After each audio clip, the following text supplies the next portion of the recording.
Hey everyone, welcome back to the channel. Today, we're diving deep into one of the most intense and action-packed storylines in the Venom comics, Venom War. Let's break it all down, from who's involved to what makes it such a crucial moment in the Marvel Universe. Venom War is a 2024 comic book limited series and crossover event written by Al Ewing with art by Iban Coelho and published by Marvel Comics. The event follows Eddie Brock and his son Dylan, who, after seeing glimpses of each other's potential future, engage in a war to determine who will be the one true Venom. Meanwhile, artificial zombified symbiotes known as zombiotes attack New York. During the Blood Hunt storyline, the Venom symbiote works with the zombified Lee Price and the Mania symbiote to defeat the captive. Afterwards, Meridius appears, and Price abandons Venom to merge with him. Before leaving, Meridius tells Venom that Eddie Brock is returning, and that then the war can begin. The air at the Grand Garden Arena was thick with anticipation. Spectators lined up for the biggest event in Unlimited Class Wrestling Federation history, where Symbiote Smith, a towering figure of chaos and aggression, stood in the center of the ring. With a mic in his hand and fire in his eyes, he issued a challenge to the entire wrestling world. His words, laden with venomous intent, echoed through the arena. "The ring is mine. Come and try to take it." As Crusher Hogan and Doc Sawbones, the event's seasoned commentators, hyped up the match, the crowd was still buzzing with the promise of an epic battle, but they didn't expect what happened next. Out of nowhere, a new player arrived, Eddie Brock, a figure as infamous as he was mysterious. His eyes gleamed with an unsettling certainty. With the quiet ferocity of a predator, Eddie stepped into the ring, challenging Symbiote Smith's claim. "I'm taking this place," Eddie declared, his voice echoing. "The Kings in Black control everything now, and I will only relinquish control when you hand over Dylan and Venom." With that, the battle began. Eddie, fighting not just to maintain his dominance but to protect his loved ones, clashed with Symbiote Smith in a contest of pure willpower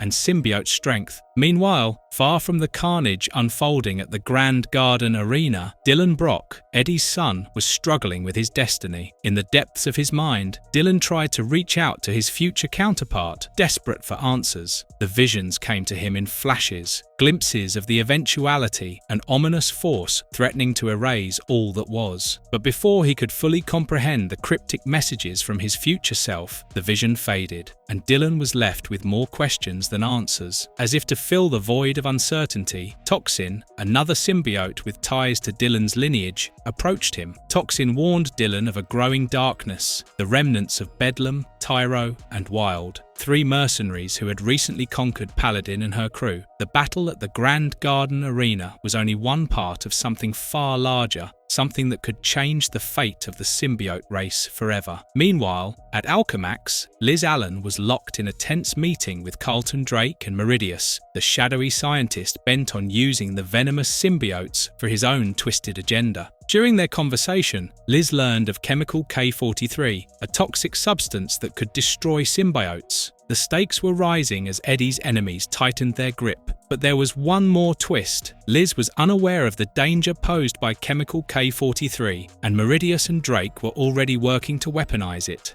Far from these secret dealings, Peter Parker, the friendly neighborhood Spider-Man, was having an intense conversation with the Venom symbiote itself. As Eddie's bond with Venom faltered, the symbiote spoke of its fractured connection with its former host. "You're better off without me," Venom whispered, torn between loyalty to Eddie and the need for freedom. Outside the arena, a wild confrontation had begun. Eddie, now pitted against Paladin and her crew, had been drawn into a battle that would stretch the limits of his endurance. But just when things seemed at their darkest, the unthinkable happened. Eddie found himself face to face with Spider-Man and Venom. The tension between them was palpable as Eddie struggled to maintain control of his symbiote, while Spider-Man fought to stop his descent into chaos. Back at Alchemax, things were spiraling out of control. Meridius and Carlton Drake's experiments with K-43 had led to the creation of the zombified symbiotes, or zombiotes, terrifying abominations of symbiote and death. The two men were reveling in the chaos they had unleashed. Using causing the symbiotes to take control of the city. But the battle wasn't over yet. In an unexpected twist, a horse bonded with a copy of the Venom symbiote rampaged through the streets, a living embodiment of chaos, while pondering the philosophical thoughts of Scott McCloud and the nature of comics. The situation grew even darker as Meridius and Carnage, two of the most dangerous forces in the world of symbiotes, watched the destruction unfold. Agent Anti-Venom, a symbol of hope for those fighting to contain the symbiote plague, was on the scene. He freed Willie Lumpkin, who had been infected by the zombiotes, and set his sights on the Grand Garden Arena, determined to make Eddie stand down. The final battle erupted in a blaze of fury. Eddie, now bonded with the powerful mercenaries Bedlam, Tyro, and Wild, was locked in a brutal struggle against Dylan, who had bonded with the symbiotes Sleeper and Flexo. Their fight wasn't just a battle for control, it was a battle for their very lives. As the arena became a war zone, the Venom horse, still thinking of Oscar Wilde and his philosophy, caused chaos at the Metropolitan Opera House before setting its sights on a nearby ball pit. Perplexed by the strange behavior of humanity, but the war was far from over. Agent Anti-Venom, using his unique abilities to neutralize Bedlam, fought back against the rising tide of zombiotes. Crusher Hogan and Doc Sawbones, now zombified, were converted into mindless slaves to the Necrospear's power, adding to the chaos. Eddie, now overwhelmed, found himself unable to heal properly as Flexo attacked and drained his strength. The true masterminds behind the chaos were finally revealed. Flexo and Red Goblin had been manipulated by two of the most powerful minds in the multiverse, Dr. Doom and Kang the Conqueror. Kang, always seeking to rewrite history, had crafted the rascal symbiote from a fragment of Bedlam, creating a new, more dangerous weapon for his war. In a shocking turn of events, the Venom symbiote, sensing the destruction that the Eggenrack bullet had caused, detached from Spider-Man and bonded with both Eddie and Dylan, desperate to survive. But even the symbiote couldn't avoid the inevitable. Its connection to its hosts was dying. In an act of self-sacrifice, the Venom symbiote abandoned both of its hosts to save them from certain death. As the battle reached its peak, Meridius, wielding the Necrospear, possessed Eddie's body and turned him into a tool of destruction. The zombiotes surged forward, enhanced by the All-Blood, creating a terrifying new breed of symbiote monsters. But the tide of battle was about to change. Future Dylan, arriving in the nick of time, fired a single, fateful shot, a bullet known as Eggenrack, a weapon designed to counteract Carnage and All-Blood. The bullet pierced the air, striking its mark. Dylan's future self enabled his younger counterpart to withstand the Necrospear's power, turning the All-Blood golden and empowering Dylan with the strength to destroy Meridius once and for all. With Meridius's death, the zombiotes began to disintegrate, and the chaos that had ravaged the city began to subside. The future of the symbiotes was uncertain, but for now, the battle was over. Dylan, now in control of his newfound powers, stood victorious, while Eddie, severely wounded and no longer bonded with the symbiote, was left to contemplate the cost of their struggle. The Venom symbiote, now dying, made one last sacrifice and left Dylan, ensuring that he wouldn't follow the same path of destruction. Eddie, with the Carnage symbiote in tow, considered bonding with it to survive, but the road ahead was unclear. In the aftermath, the Venom horse, still lost in thought, pondered the strange behaviors of humanity as Crusher Hogan, now zombified, cheered for the Venom horse's rampage. In the final moments, as the dust settled and the future remained uncertain, one thing was clear: the war for control of the symbiotes was far from over, and in this endless cycle of chaos, no one was truly safe. That's all for today's video on Venom War Explained. If you enjoyed the breakdown, don't forget to like, subscribe, and let me know in the comments, what's your favourite moment from the Venom War storyline? Until next time, stay symbiotic.